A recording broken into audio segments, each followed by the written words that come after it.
There's enough action, adventure, and intrigue to be found in this Blake and Mortimer comic.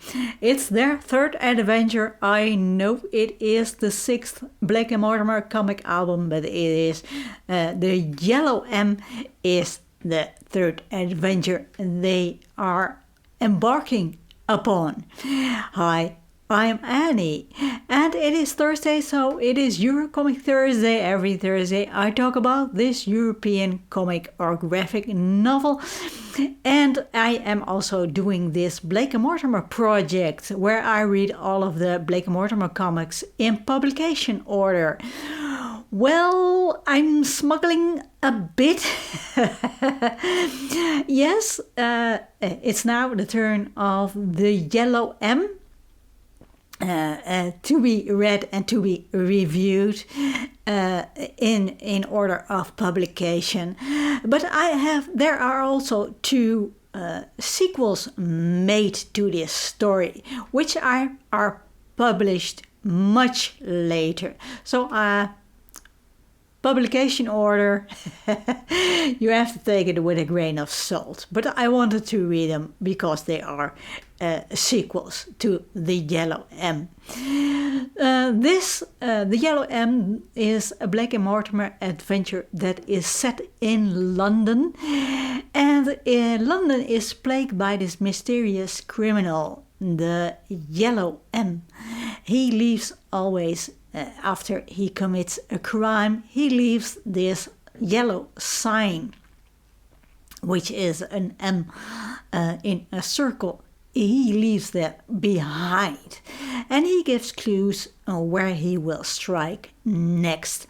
So when the king's crown is being stolen by this Yellow M criminal, this mysterious criminal, Blake and Mortimer get involved in catching him. But this is not without any danger, because the Yellow M, this criminal, is becoming more dangerous and dangerous. He threatens Blake and Mortimer, he threatens their lives, and he starts kidnapping scientists as well. So his crimes are getting to be more serious and serious. He is really a dangerous, mysterious criminal. So that is really an interesting concept. This comic is filled with exciting action. It is really, there is also interesting intrigue in it, but Jacobs wouldn't be Jacobs if he wasn't showing off all of the research he did for this comic. And well, I can't blame him, because a lot of research went into this comic. Okay, it is a work of fiction, I must admit, but he went as far as to go to London. He took pictures of the streets and all of the surroundings where the story is set, and he made sketches and things like that. So that he developed these photographs and sketches into illustrations for this Blake and Mortimer comic. So that's really, for example, the house where Blake and Mortimer live really exists and is situated in Park Lane and number 94, and the empty warehouse houses in Limehouse also really exist. I don't know if they still exist, but they existed back in the 50s when Jacobs made the Yellow M. And other streets in London, well, they exist as well. Jacobs wanted this comic to have a real horror feel to it, like an ode to the German expressionist films and the film classics of Universal. Personally, I didn't really get much of that, although there are some great scenes that are set in the dark, which I really thought they were absolutely great, I must admit. But I didn't really associate this with horror, but I read that that Jacobs was influenced by films like Das Kabinett des Dr. Caligari, but he was also inspired by The Phantom of the Opera and Faust and Bride of Frankenstein, Mad Love, and the Fritz Lang film. So of all of these films, I must admit I've only seen The Phantom of the Opera and Bride of Frankenstein, and now knowing this, I can see the influences these films had on this story.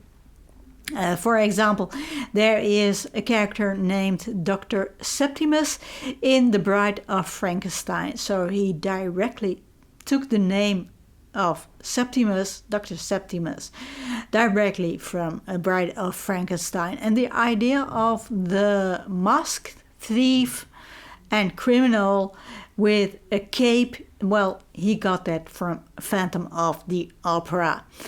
Yeah. In The Yellow M, Jacobs also experiments with depicting emotions in colors. For example, when somebody panics, the colors change more into a reddish tone, and that depicts the feelings of the characters. So that is, for example, I can show you where this happens, and like so. There is the yellow sign, and he is definitely panicking. So that is an example how Jacobs used this technique. Jacobs always wanted to make a film of The Yellow M, and he did start to write a film script with writer Jan van Hamme, also a well-known writer in European comics, mainly Belgian and French comics. He is really a prolific comic book writer in his own right. But they didn't manage to get it financed, regrettably, because I would have loved to seen it. Back in... Oh, interesting, by the way, is that in the comic, Septimus is an old man, middle-aged sort of man. And for the film, Jacobs wanted that Dr. Septimus would be played by a woman. So I would have definitely have watched that film if it came out, if it was made. But regrettably, it wasn't to be destined to be. In the late 1990s, there was talk about the film, but again, this was not to be. There was never a reason. Nobody knows the real reason why this film was never made. Back in 2005, the Spanish director Alex de la Iglesia wanted to make a film starring Kiefer Sutherland and Hugh Laurie, which I found a real interesting combination. So I would have watched that film, but again, this wasn't destined to be. He never got it out of off the ground, and it got pushed to the background as De La Iglesia had other projects he wanted to work on. So that I found it really a pity. The only film that was made of the Yellow M is an episode in the animation series Blake and Mortimer. I haven't watched this series, I must admit. But I'm curious. I may watch some episodes if I can find them. So I will definitely be interested in that. In 2013, writer Jean Dufaux and illustrators Antoine Aubin and Étienne Schréder made a sequel to the Yellow M, the Septimus Wave. And in this comic, Mortimer is experimenting with the mega waves, which also play a part in the Yellow M. And these mega waves, well, they are also they can also be used for dark and dangerous and criminal purposes, you can say. Well, Mortimer is always the curious scientist. He wants to know more about it, and he wants to make this machine with these mega waves, of which Dr. Septimus in the Yellow M wrote a book about. So he is building this huge machine and creating these mega waves, and these trigger all these mega waves. Not only the criminals make their own version of these mega waves, the Septimus Wave, but all of these waves, they stir up all kinds of other troubles as well. And I found this really interesting, intriguing, and I don't want to spoil the plot for you, as I enjoyed this story very much. So I will shut up about it. Anyway, Blake is not happy with Mortimer and his invention of this mega wave machine, and these criminals developing this Septimus Wave. So I can show you the drawing style is quite good as well. So you can see here, Mortimer making is this is the Septimus Wave in action. So yeah, I found it really interesting. Anyway, then there was a sequel to the sequel. And this was published in 2020, and it was also written by Dufaux and also drawn by Schréder. But in this case, for the Call of the Moloch, he was assisted by Christian Cailleaux, or maybe it's the other way around. I'm not sure. If you know, let me know.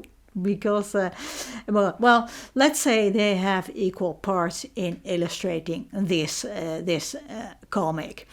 And again, it is in the style of Jacobs, and both did a great job at it, in my opinion.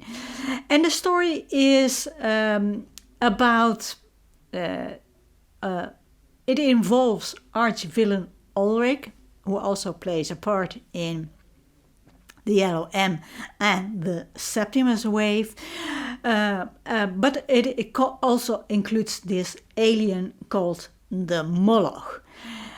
And what I like about the Septimus Wave and the Call of the Moloch is that Ulrich isn't only this arch villain, but in some sort of weird, well, coincidence?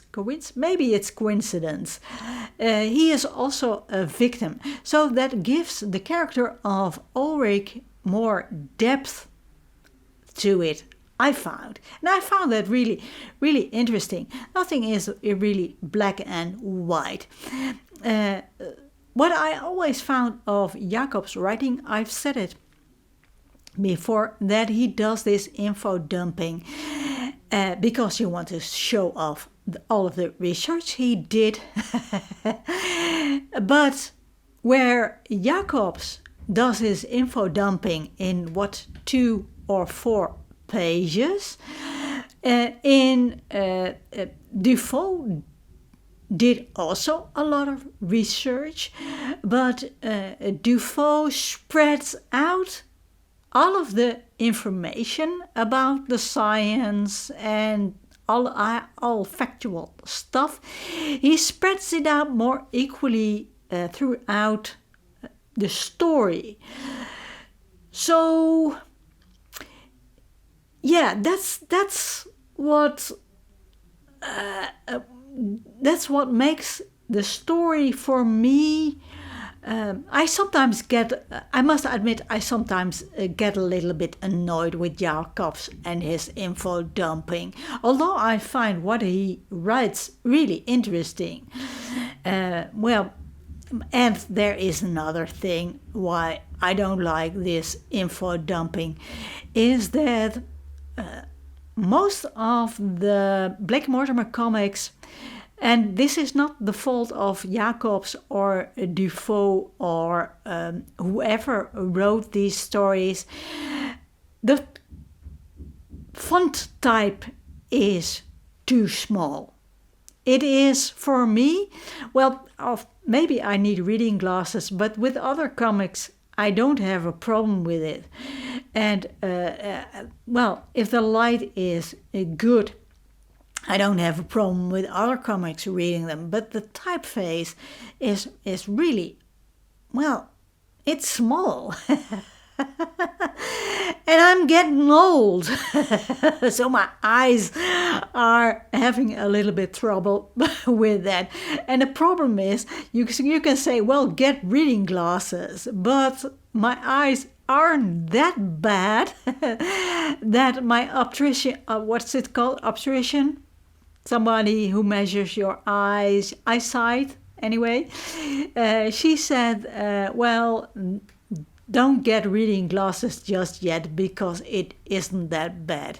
So you can buy these cheap supermarket reading glasses, and they are too strong for my eyes. So my eyes aren't that bad.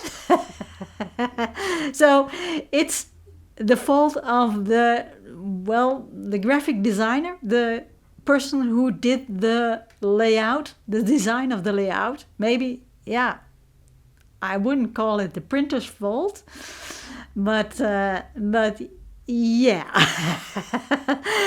but apart from that, I really enjoyed all 3 stories and all 3 comics, Blake and Mortimer comics. And the Call of the Moloch has also some cameos, and there is a cameo of the Queen. The Queen pops up to talk to Blake about this mysterious goings on.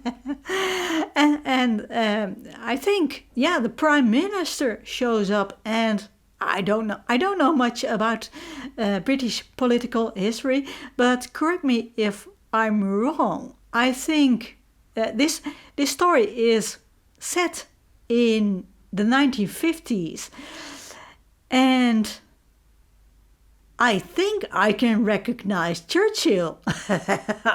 I think, but I don't know if he was Prime Minister in the 1950s. He was Prime Minister in the Second World War. I know that, but that doesn't matter. Some say these faces are too generic, and they don't, but they are cameos, and I don't think they are absolutely badly drawn. I think. Let's see if I can find an example. Oh, this is the Moloch, the alien in action. And the Septimus Wave in action. Let's see. This is the Queen. This is, you can see, this is the queen. Well, maybe she is a little bit generic, but I don't mind. I don't think Jacobs would have done a better job at it. Then I can see if I can get. I should have checked before this. But I see as I think Churchill plays a really small part in it. Of course, now oh yeah, here he is. Oh, let's see. Maybe you can recognize. Let's see. Maybe you can recognize Churchill. Is it sharp? Is it sharp enough for you to recognize Churchill in this? Maybe you can recognize another Prime Minister of Great Britain in it, but to me, he resembles a bit like Churchill. But, well, these are just little Easter eggs which I enjoyed. And well, they may be a little bit generic, but I don't think Jacobs could have done a better job at it. And all in all, I can highly recommend all three Blake and Mortimer comics. The Yellow M, I think even the Yellow M was the first one published, translated into English, but I could be wrong. Correct me if I'm wrong. But I can highly recommend the Yellow M, but also the Septimus Wave and the Call of the Moloch. Well, keep reading those European comics, and I hope to see you in the next video.